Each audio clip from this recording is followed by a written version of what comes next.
There are four legitimate contenders in the National League West, and none of those contenders play in Colorado. So let's get the Colorado perspective on what could be the toughest division in all of baseball.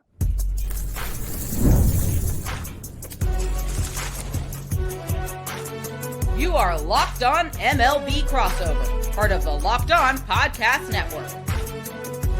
Your team every day. Hello, baseball fans, and welcome to a Locked On MLB, Locked On Rockies crossover.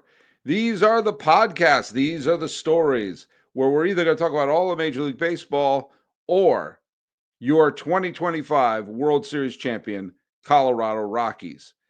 Today's episode is brought to you by our good friends at Monarch Money. Take control of your finances with Monarch Money. Use code LOCKEDONMLB at monarchmoney.com for 50% off your first year. Follow us at Locked On MLB Pods on Twitter or whatever they're calling it these days. And on Instagram, I'm your pal Sully. I'm at Sully Baseball Podcast on Instagram. But the best way to get a hold of me is to leave a message right here in the YouTube comments. But I'm not doing this alone. It's a crossover. And I am Paul Francis Sullivan. That's one too few Paul Francises for one show. So let's bring in Paul Francis Holden, who please call Paul Holden. Hey, Paul Holden of Locked On Rockies. How you doing, buddy? I'm good, Sully. Can you hear me from all the way down here in the basement of all of baseball? Can you hear me down here, Sully? Yeah, that's a little well, you know what? Well, before we get into it, that's how do you like that? That's an analytical breakdown of the Rockies so far. Oh, jeez. Oh my God. Oh dear. Oh dear Lord. Tell people where they can follow you. You can find us Locked On Rockies. Like you said, best way to get a hold of the show and let me know what's on your mind when it comes to the Colorado Rockies is to head to the Locked On Rockies YouTube channel. Lots of fired up Rockies fans lately, Sully, and lots of people really upset on how this season has gone and has followed up 2 seasons of 100 losses. It's tough times in Colorado, but find us on YouTube there. That's the best place to find the show. Locked On Rockies there on YouTube. Hey, you're a quarter of the way through another 100 loss season. This is already. Yeah. I mean, we haven't even celebrated Cinco de Mayo yet, and you're already a quarter of the way through the century mark there. Tell you what, we're gonna forego the trivia question today. We'll catch it on the next episode there. But you and I were chatting the other day as we do, and it is an interesting situation. This is kind of like what happened last year with the Chicago White Sox, where the other 4 division teams in their division had winning records, and 3 of them made it to the postseason. It's a similar situation going on in the West, where obviously Los Angeles has been the pick for a lot of people to win the pennant, maybe the World Series, maybe repeat as World Series champs. The Padres are obviously loaded with talent. The Diamondbacks were a win away from the postseason last year, where they're actually better than the team that went to the World Series the previous year, and they acquired Corbin Burns, who's not been exactly lighting it up yet, but he's a quality pitcher, and I think that eventually he'll right the ship. And there's a new feel since Buster Posey took over the San Francisco Giants, and we're about to end. This is the last. You'll probably listen to this on the 30th, so it's the end of April, and the Giants are going to go into May looking pretty good. The Rockies are not. We'll talk. We'll focus on them in the next segment. But as you're looking up at them, tell me your thoughts in terms of this log jam, where really 3 games in the loss column separate Los Angeles from Arizona. What are your thoughts on the 4 other teams in the division, and how do you think they'll stack up? And who's a contender and who's a pretender? You know, it starts at a point of jealousy, to be totally honest. I mean, watching all of these teams be so successful in different ways. Not that long ago, Arizona was losing 100 games. That wasn't all that long ago, where Arizona was not a team that was knocking on the door of the postseason and knocking on the door of making big postseason runs multiple seasons in a row. As for the rest of it, I'm not surprised. These are constantly teams that I think have been solid performers or great. The Dodgers have become, for many, the evil empire of this generation, this generation's Yankees of the past, the team that has no problem not only acquiring and spending money on the big names and the big talent, but developing quality talent as well. Basically taking advantage of every resource they have. And the Giants are always relevant, I think. Even in those weird down years, they always seem to be a team that can fight and stay roughly around 500 or win 100 ball games. They just know as an organization how to really utilize their ballpark and utilize what they do and take advantage of beating teams like the Rockies. The one thing that's been a big strength for everybody in the NL West of late, except for the Padres, with the exception of last year. So we'll see after the Padres, of course, shutting out the Rockies for an entire series. We'll see if it's that. The rest of the West has beat up on the Rockies and beaten the teams that they need to. That's where the Padres get in their own way. They can't beat the Rockies for some reasons, and we'll see how really they shake out at the end, because there's going to be a lot of NL West on NL West violence, and it will determine who postseason. But there's going to be a lot of teams from the NL West there. I think at minimum 2, but I don't think that there's I think it's probably even just as likely that 3 teams are there, with the 4th knocking on the door. All these teams have the potential to do big things because they have multiple strengths in multiple different areas. And I don't really see another division in baseball, let alone the National League, that's as good as this. I'll take the National League West against anybody in the National League. I don't think there's anybody in any of the other divisions that really pose that big of a threat outside of maybe the Mets. The Mets they got an interesting thing, but right now I think there's an argument that the best 4 teams in baseball are in the NL West. It's interesting though. You and I were on what was it? The I keep calling it the gang episode. The squad show? The squad show the other day, where we talked a little bit about the fact that just a couple of, and just 10 years ago, we saw the 3 best teams in baseball all played in the same division: the Cubs, the St. Louis Cardinals, and the Pittsburgh Pirates. Yes, there was a time when the Pittsburgh Pirates were one of the best teams in baseball. And yet it was the Mets who wound up winning the pennant that year. And one of the reasons why, and this is one of the things about, at least then, and it's still a little bit now, of how the playoffs were set up, that you had 2 of the best teams in baseball played each other in a 1-game playoff when it was Chicago and Pittsburgh. And then the winner of that game played St. Louis. So it was guaranteed that 2 of the 3 best teams in baseball would be eliminated by the league championship series. The Mets wound up playing the Dodgers, and the Dodgers were no chumps, but they didn't have to play. There was central on central violence, and by the time the Cubs staggered into the league championship series, the Mets swept them. You have a stacked division, and last year the stacked division in the Central, it was the Yankees who wound up going. The Yankees had the best record, but still. The West is not guaranteed a pennant spot this year. In fact, I picked Philadelphia to win the pennant, but what the hell do I know? Of this group, who do you think is going to win, and who do you think is going to fall off? Or is anyone going to fall off? I think the easy answer is, of course, the Dodgers, and kind of I'm in that mindset of until they lose, until they're eliminated, they're out. But I think the Dodgers are an incredible regular season team and have no problem locking up what should be the division title. I think that there's just still some variance in some of these other teams. It's like you mentioned, can the Diamondbacks get everyone going that they need to get going, and can they be consistent through the middle of the summer? And I think what it really is going to come down to of who is actually going to make the playoffs throughout the NL West, where I do think it'll be multiple teams, is how does your season series match up? And it's how do the Padres stack up against the Giants and the Diamondbacks this year? No one in the NL West can afford to drop any games to the Rockies, right? Anytime that you play the Rockies, you need to make sure that you're taking advantage of those. So I think all of them have a chance. I think, again, the Giants might be that one where it's like, we'll see if that can maintain. And the Padres are in a situation where I think they're going to be aggressive at the deadline no matter what. So they could be a completely different looking team by the time the second half of the season rolls around. So I think all of them, when you're talking about who's a contender or pretender, I think all of them are still contenders, certainly. But the ones that I'm pretty gung-ho on, the Dodgers, of course, and I have no reason to really doubt the Giants. And I do believe the D-backs get hot at the right time. The Padres, they got to put a full season together. They need to play clutch baseball in the big moments, get the production that we've seen from them at the beginning of the year. We need to see them finish strong and be the team that we know they are. Because if you got Dodgers Padres in a series in the playoffs, I wouldn't be hesitating to maybe take the Padres there, because the Padres do know how to beat the Dodgers. I really do think it's going to be the difference maker for all of these NL West teams is going to be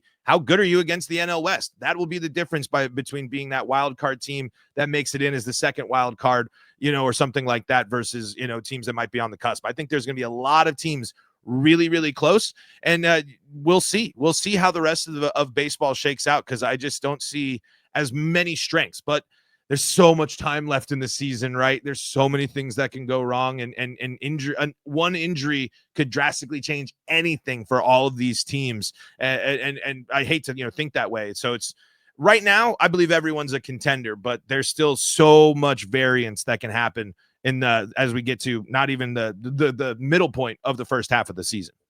I'll tell you before we head to the break, I'll tell you the main reason why I think the Dodgers are not invincible. Yamamoto's off to a solid start, but again, he's averaging fewer than 6 innings pitched per start. Sasaki has been okay, but again, he's averaging about 5 innings a start at this point. Glasnow's already hurt. Snell is already hurt. Dustin May has pitched well, but he's coming off of thousands of injuries. You're already seeing that Knack has been getting starts. They got to start from Bobby Miller. They got to start from Ben Kasperius. I think that was an opener situation. But you saw last year, they had a battered starting rotation that was broken down.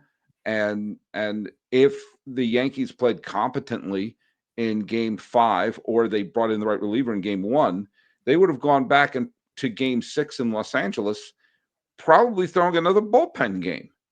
And, their pitching depth was not very good last year in the playoffs. And we're already seeing some of the cracks in the armor. Now, granted, they've won 19 of their first, as I'm recording, they won 19 of their first 29 games. And they've gone on some great runs. But you're going to see that pitching staff is going to force a lot of bullpen innings. They don't have an innings eater on that staff. They don't have someone who can go deep and do you know what? You're guaranteed to give us 36 starts of 6 innings or more. They don't have that. And inevitably, that will lead to a worn-out bullpen.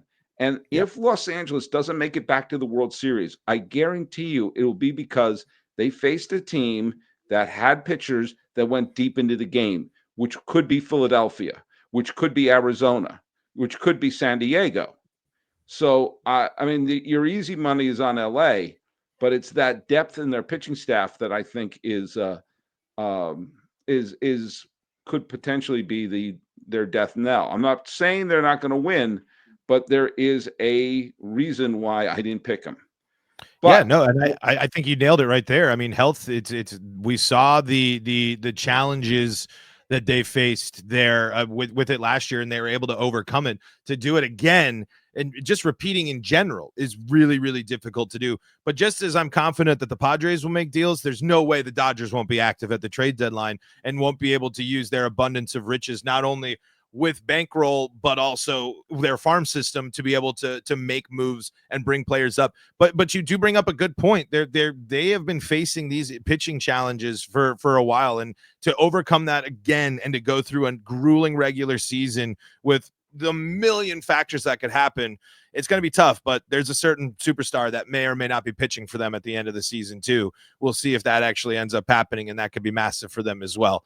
But I think it's still too early to tell for sure if there's anything that you're really worrisome, because I'll say this. I mean, I think the Padres are looking at, Fernando Tatis possibly being the guy that could be the big difference maker to help lead them into the playoffs. And Corbin Carroll could have a season that sets them off into superstardom and make it, and really set themselves apart. And like I said, the Giants know how to be consistent, and they know how to do it. And now the guy that's running the show is Buster Posey. And what did he do a heck of a lot of? Win. So there's just a lot of really, again, it's just I'm just coming at a point of watching it from the Rockies fan perspective. It's just it's hard to find the flaws in these teams that we see come in and just not only beat you, but dominate you from a front office standpoint as well. Well, when we come back, we're going to talk about the team that isn't dominating you and isn't winning from the front office as well. And I'm sad to say it's a Rocky Mountain High.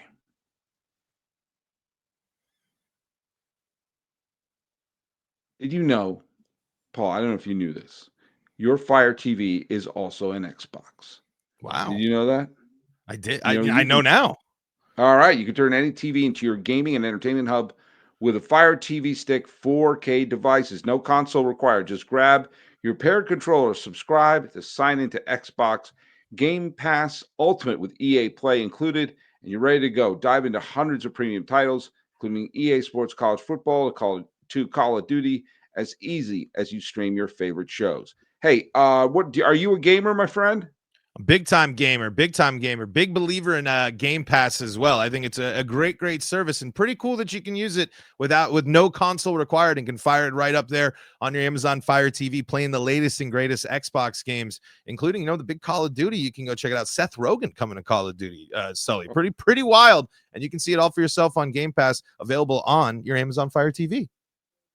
You can the Fire TV 4K stick could be a low pressure way to start exploring all the best games out there. Fire TV Stick 4K makes it possible to keep playing from almost everywhere. Or if you're someone like me, you get your Fire TV Stick 4K, everything's in one place from Netflix to YouTube and beyond. Heck, you could watch Locked On MLB through it because we're on the YouTubes.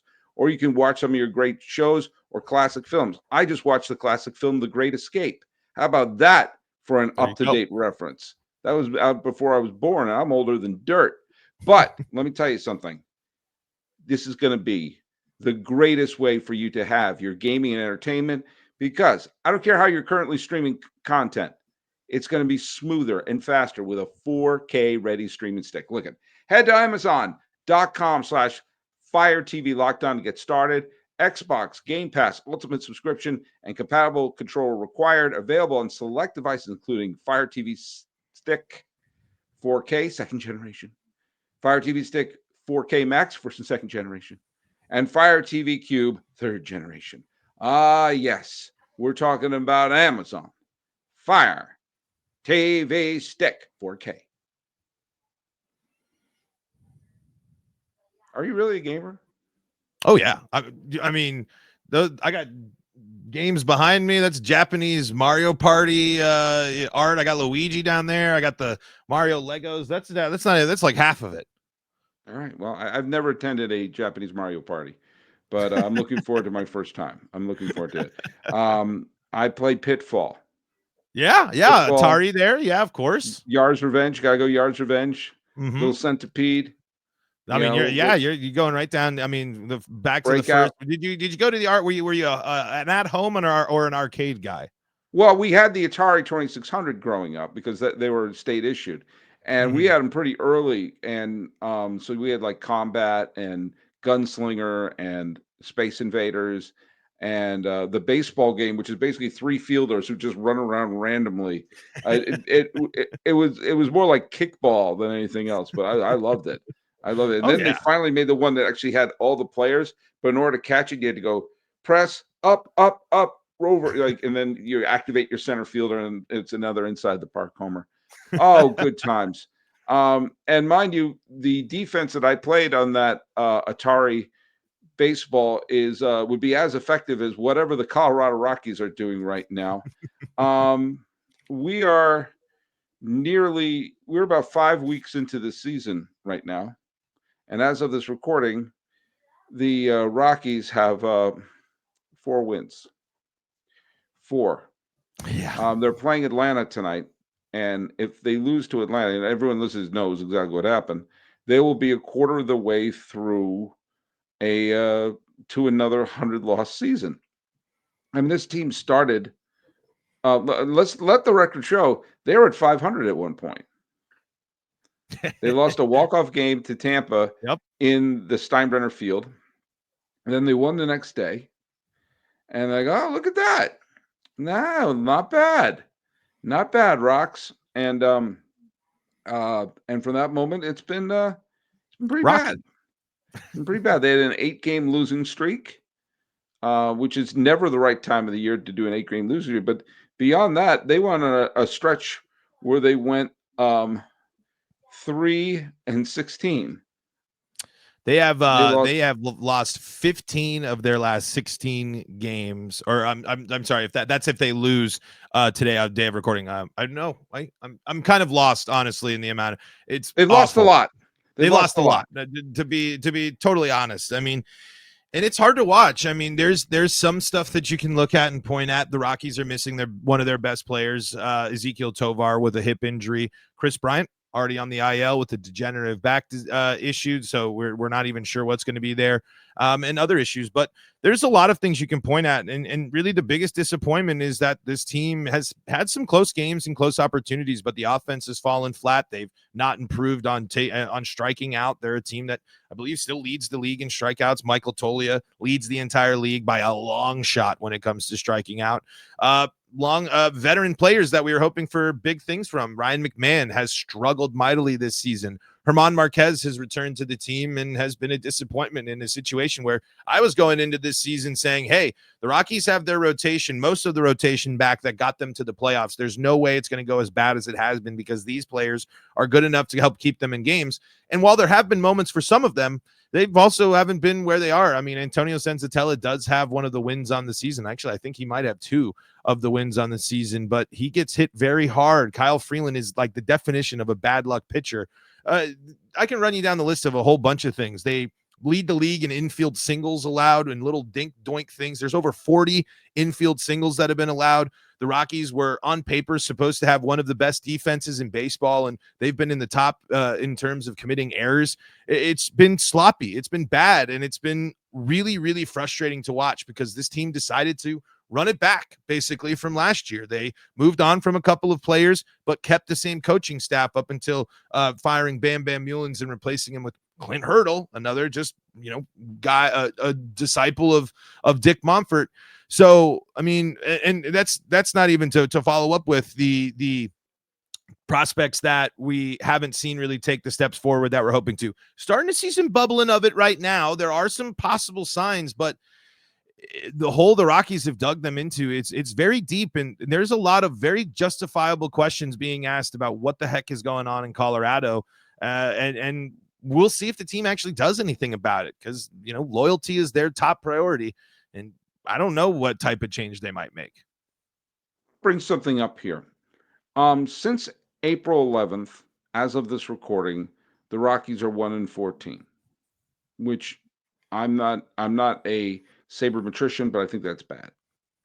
But the other thing about that stretch, they went on a 3-game stretch where they didn't score a run.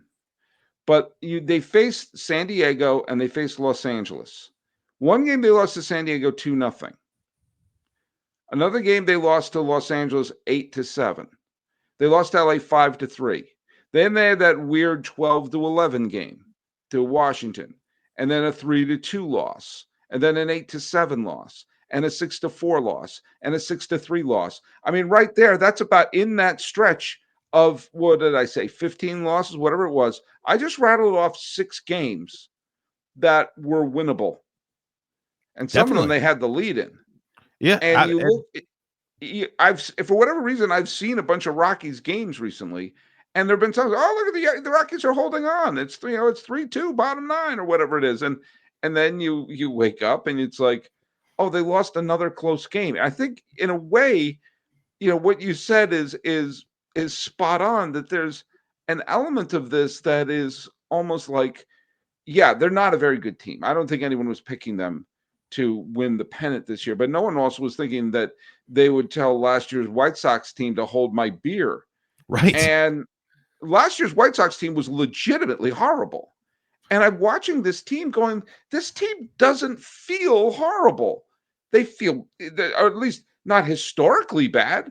And yet there's something every time a blue pit happens, every time a little rally starts, it always bites them. And in that, and I watched at least 3 of those games over the last couple of weeks where I'm going like, man, the Rockies look like they're about to win that game. Yep, take the first game against Atlanta in this series for the Rockies. They jump out ahead. Hunter Goodman hits a 3-run bomb. The Rockies jump out ahead against the Braves 3-0 in the bottom of the first. What happens in the second?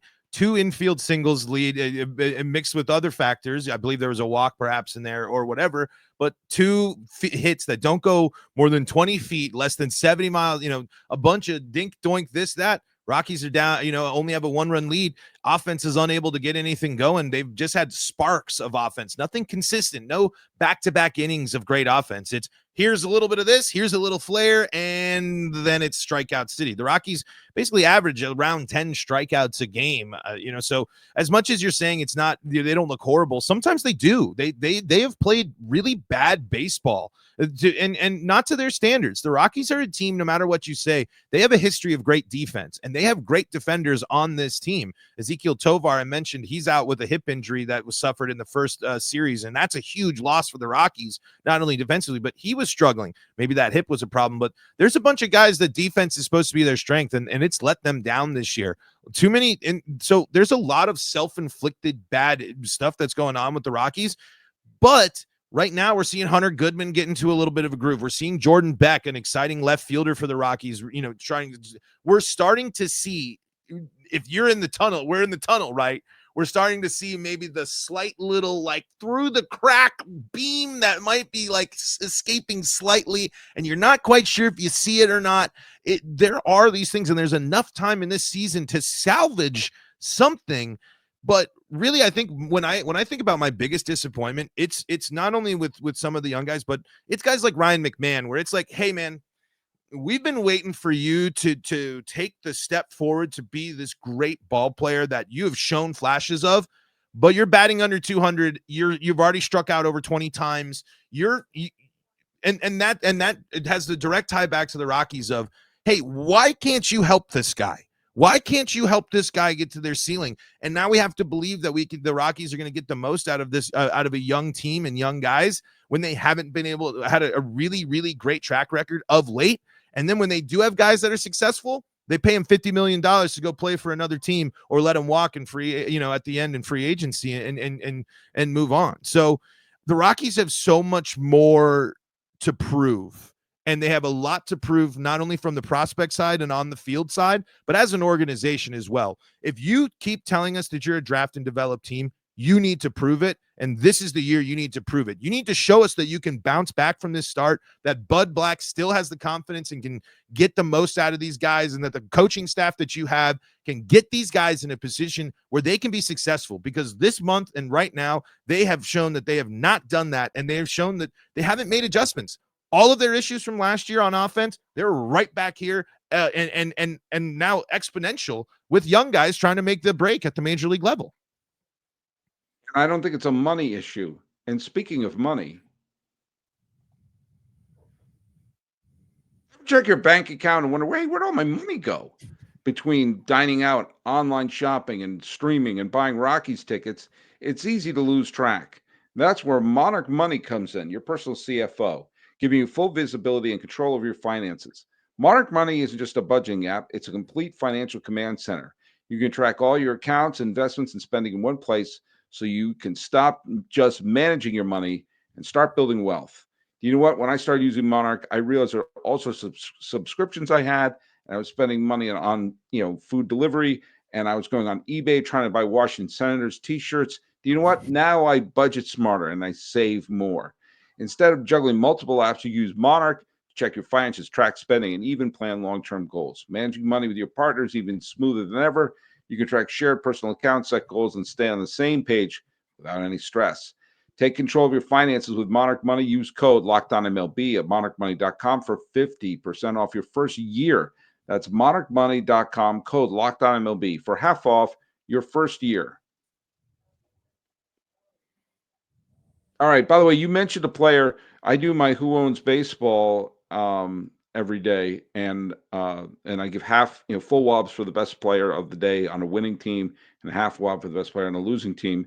And a fellow named Jordan Beck got back-to-back half wobs, as he had a 2-home-run game against Kansas City and a 2-home-run game against Cincinnati. And back, he hit 4 home runs in 2 days, and one of those games was not in Coors Field, folks. One was on the road. Before we wrap things up here, we're running a little long here. Before we wrap things up here, look at. I think the potential of October 2025. I think that ship may have sailed. And I think that this is probably not the squad that is going to, um, you know, get to the playoffs again. But you have Jordan Beck playing well. You have Jake Bird pitching well. I mean, there are a couple of bright spots. What would be your success for this year? What is it or I may have to rephrase that. What are you hoping this team avoids? Maybe not achieve, but what do you hope that they avoid that you can kind of exhale at the end of the year and say, oh, look at that. Well, at least, maybe there is hope for the 2026 Rocks.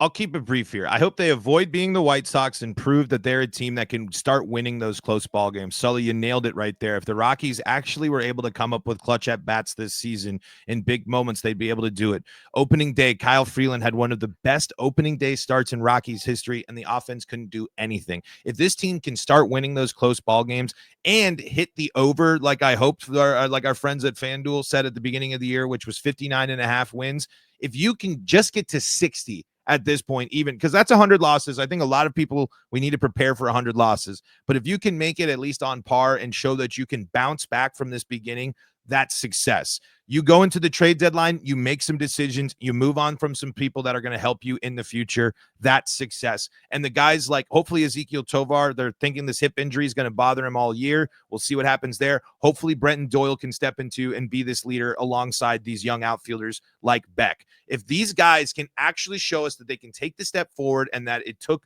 a month of getting your butt whipped, then that's a win. And mixed with just hopefully some of these guys, Chase Dollander, one of the Rockies' top prospects, if he can start getting in a groove where the Rockies can stop losing 8, 9, 7 games in a row like they've been doing for years, just start being a little more consistent. That's success. And I do think I don't know. It's always weird to call for people's jobs, but I think this team needs to do a total reevaluation of who's running the show, who's calling the shots. And if they make some changes there and start moving in a different direction, I personally think that would be a success because I think this team needs to get the most out of what they have while seeking some new ideas to start trying something new and start looking for help in other ways because you really are still in a rebuild.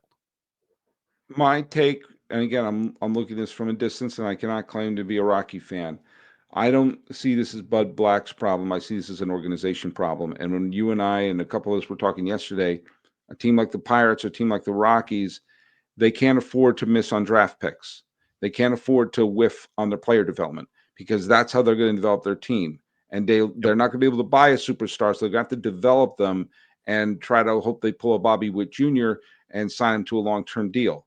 And if you do that, you've seen the Pirates do very well with like Skeens, but they've swung and missed badly on some draft picks, as have the Rockies.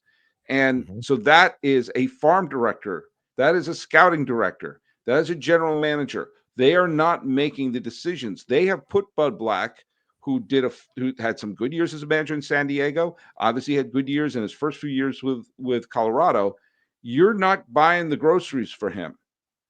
And to me, if you're going to have 3 straight 100-loss seasons and looking at 2026, thinking, what do we got? That is totally on the farm director, the scouting director, general manager. You got to bring, I don't know. I mean, if you're going to bring a new GM and all them, they'll probably want to bring in their own manager. That's just the way it is. And this is Bud Black's 9th season with the Rockies. That's more than 2 presidential terms. So, at some point, you turn the page, but I wouldn't necessarily sack Black. I would say, hey, we need some new mentality. We need to put together a team, develop a team that could thrive in Colorado, develop pitchers who will, have people hitting the ball into the ground and not up into the air, and develop an offense that can take advantage of Coors Field. Because once they do, and I know when the Rockies are good, Denver is a great sports town. Oh, yeah. And they show up. So put together a team with players that they love, and you cannot whiff on the draft picks. And it should be an embarrassment to have 3 straight 100-loss seasons. An absolute embarrassment. The Royals and the Diamondbacks and the Rangers have all shown you can go from 100 losses to the playoffs really quickly. And that's through intelligent drafts, smart moves, and playing smart baseball on the field. Yeah, and I think that's the great point there. Other teams have been in very similar situations and have found themselves not only in the playoffs but with the title. The Rockies are desperate for creativity. I will say the one thing though, I think there's going to be a point where you have to turn the page on Bud Black. You need innovation because it's just the Rockies are an organization of yes men. If you are loyal to Dick Monfort, he is loyal to you. And the Rockies at the beginning of the season have already said the door is open for Black to return. I really don't think this team will make that move, but I think this team is dying for innovation. They're not a team that really buys in and does a ton of analytics and stuff as well, where I think that they're a team that could benefit from thinking about the game a different way. Well, you think about podcasting in a different way, and tell people where they can listen to your terrific show.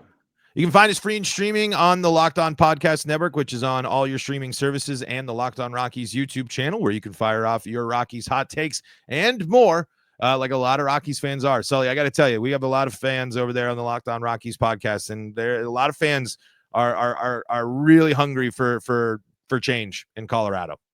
Well, and the point I was making on Black is, yes, I think if they're going to do a regime change, yeah, you're probably going to have to change the manager as well. I just don't look at this and say, got to fire Bud Black.